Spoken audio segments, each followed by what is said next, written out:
Match নাকি প্রতিশোধের মঞ্চ, জাপান নাকি নেদারল্যান্ডস, কে এই ম্যাচের যোগ্য দাবিদার? এই এক প্রশ্নের উত্তর জানতে কিংবা ডেডলক ভাঙতে লেগেছে পাক্কা 50 মিনিট। তবুও থেকে গেছে অমীমাংসিত এক রহস্যের হিসেব। জাপানের ধারালো ফুটবলের সাথে নেদারল্যান্ডসের fast and furious game play, পুরো আবহাওয়াটাই যেন গেছে বদলে। এই এক ম্যাচ তাদের কথা রেখেছে, দেখিয়েছে হাই ভোল্টেজের ঝটকা।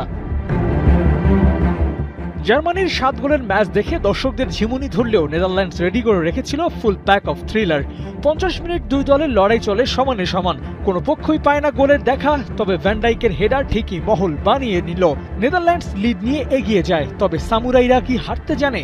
ওরা সময় নিল গুনে গুনে 7 মিনিট। এরপরই নাকামুরার ক্লিনিক্যাল ফিনিশিংয়ে যেন হলো কসমেটিক সার্জারি।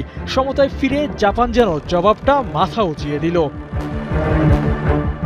আবার সেই 7 মিনিটের হিসেব নিকেশ। 64 মিনিটের মাথায় নেদারল্যান্ডসের এগিয়ে যাওয়া, ঠিক যেন ম্যাচের নিয়ন্ত্রণ নেওয়া। তবে জাপানও একদম ছেড়ে কথা বলতে চায়নি।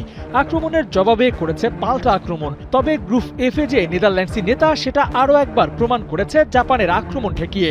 ডিফেন্স লাইনে ভ্যান ডাইক, ডি জংরা ছেড়ে কথা বলেনি নাকামুরাদের।